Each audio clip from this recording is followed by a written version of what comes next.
For over 30 years, Eurostar has had a monopoly on international rail travel between London and mainland Europe via the Channel Tunnel. But now, it looks like that monopoly may finally be coming to an end, with a new operator set to be sharing the rails from 2030. Welcome to Network News.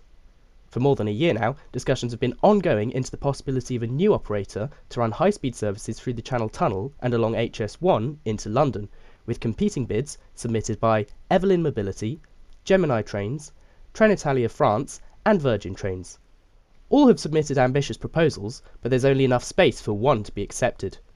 Despite what you may think, the pinch point isn't actually on HS1 itself or through the Channel Tunnel, but at Temple Mills Depot, where the trains will need to be stored and maintained when not in use. For a long time, Eurostar was claiming it needed all the space in the depot for itself to undertake its operations, but an independent report commissioned by the Office of Rail and Road confirmed that there is indeed a limited amount of spare capacity that could be used by an additional operator. It's this capacity that the prospective operators have been competing over, and whilst they've indicated what their plans are for commercial services, today's announcement purely focuses on the capacity allocation at Temple Mills Depot. So, what were the proposals? Well, Evelyn proposed operating a fleet of 12 200-metre units to run 33 daily services to and from London St Pancras in the UK to both Paris and Brussels in the continent. And that's about all we know about them, as their application was very limited in detail, being by far the weakest bid and therefore rejected by the Office of Rail and Road. Gemini Trains proposed operating a fleet of 10 Siemens Velaro Novo train sets, also about 200 metres long, to operate 36 services a day, or 18 return services, from Stratford International to Paris and Brussels, with services proposed to commence operations in 2029. All trains would stop at Ebbsfleet International en route, and the company has also said it's considering calling at Ashford and extending some trains past Brussels to Cologne. There's multiple aspects to this proposal which are intriguing. First is the fact that they propose having Stratford as their terminus, rather than the much more centrally located St Pancras. Stratford International has gained a bit of a reputation as a white elephant for being a purpose-built international station which has never actually received an international train, so its proposed use for these new services is very interesting indeed. However, the odd part is that because there's no turnback facilities at Stratford International, the trains would need to continue empty to St Pancras anyway just to turn around, which really does make you wonder what the point is. The other interesting aspect to this proposal is the prospect of reintroducing international services to Ebbsfleet International Station, and potentially Ashford too.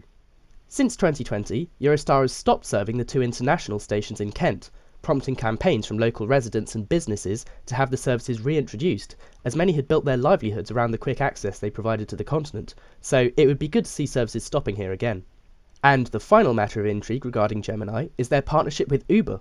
Yes, the ride-sharing company. Under this partnership, the trains would be adorned with Uber branding, similar to the Thames Clippers in London, and tickets would be purchasable through the Uber app. However, unfortunately for the residents of Stratford and Ebbsfleet, this application was also rejected on the grounds that it provided insufficient detail on many aspects of the plans, such as how the reopening of Stratford and Ebbsfleet would be funded, and the details of how maintenance would be carried out at Temple Mills. This leaves two more applicants, and the first, from Trenitalia, is perhaps the least ambitious out of all the applications. Their proposal was for 10 return services per day, or 20 trips in total, to operate between London St Pancras and Paris, with services starting in 2029 using a fleet of 10 of their standard Frecciarossa 1000 trains, which have already seen widespread use throughout Europe, including on routes in France, Spain and Italy. These trains have already been cleared for use in France, giving the operator a head start in that regard, as well as the fact that it already has agreements in place with other European depots. However, it would still need access to Temple Mills if operating into the UK. Trenitalia has also announced its intentions to have services call at Ashford International, but this was never formally submitted to the ORR. In its analysis, the ORR notes the strong financial backing of Trenitalia's application, as well as its proven track record of operating international routes in Europe, but ultimately they rejected the application over concerns around the compatibility of the proposed fleet with Temple Mills Depot and the limited number of additional services it would introduce when compared to some of the other applications. Now, we move on to Virgin, which, as you'll already know because of the title of this video, was successful in its application. So, what have we got to look forward to? Well, they're planning to use a fleet of 12 200-metre long Avelia Stream train sets built by Alstom, which seems to be a modified version of their Pendolino design, except without the tilting mechanism and with a top speed increased from 250 km an hour to 300 km an hour. They propose the most intensive service pattern out of any of the prospective operators, with 20 return services a day from St Pancras, or 40 trains in total. These would consist of 13 daily return services to Paris, 4 to Brussels and 3 to Amsterdam, running via Brussels. The first trains are expected to start running in 2030, and the introduction of these routes is likely to be phased, with the Amsterdam trains starting about 6 months later than the planned services to Paris and Brussels.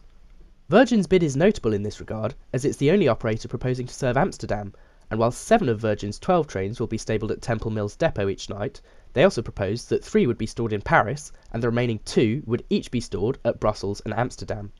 Unfortunately, they have no plans to serve the intermediate stations in Kent at Ebbsfleet or Ashford at this stage, though they have said that they will explore the possibility in the future, and that if another operator were to reopen one of these stations, then its services would begin stopping there. Likewise, it is said it's exploring the possibility of ordering its trains with a 4th voltage option to allow their use in Germany and Switzerland at a later date, but no firm commitment has been made at this stage. The total extent of Virgin's plans require an upfront capital investment of around £700 million, with 50% of this coming from Virgin themselves and the rest coming from other investors. Upon approving their application, the ORR concluded that, quote, "Overall, Virgin Trains' plans were more financially and operationally robust than those of other applicants, and it provided clear evidence of investor backing and an agreement in principle to deliver the necessary and appropriate rolling stock." Understandably, Virgin is thrilled by the confirmation that it's been granted access rights to the depot, with celebrations taking place at St Pancras this morning, featuring banners and goodie bags, with Virgin's co-founder, Richard Branson, saying, "It's time to end this 30-year monopoly and bring some Virgin magic to the cross-channel route.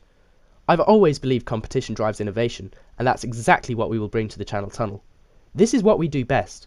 Just as we've challenged incumbents in the air, on the seas, and just as we've led the UK rail market before, we're ready to do it all over again."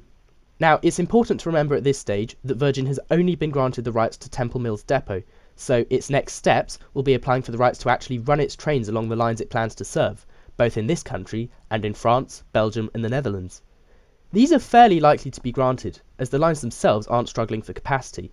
The constraint is at Temple Mills depot, and today's announcement will mean that the depot will be pretty much full, with no scope for any additional operators or for some of Eurostar's proposed expansions. As such, it's good to hear that the government is looking into ways of expanding capacity, with a new depot built adjacent to it, issuing a preliminary market engagement notice in late September into the possibility of a public-private partnership to deliver a new depot. This is likely to be located either at the Orient Way train care depot, which is currently subleased to Greater Anglia, or on top of the Lee Interchange bus garage.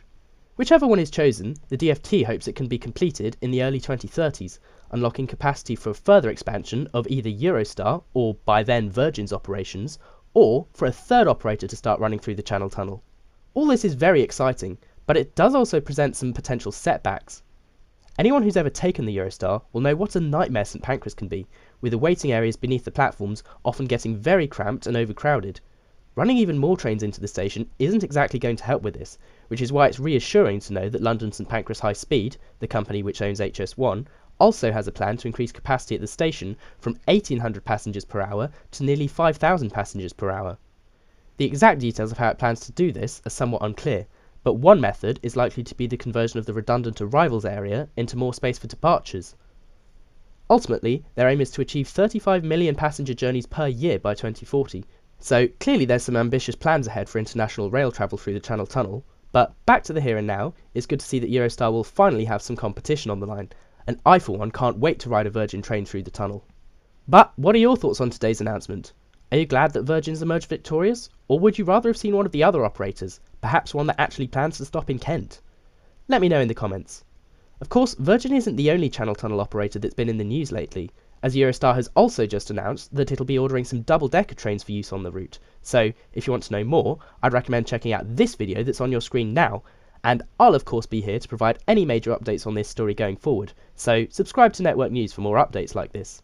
And until next time, thanks for watching.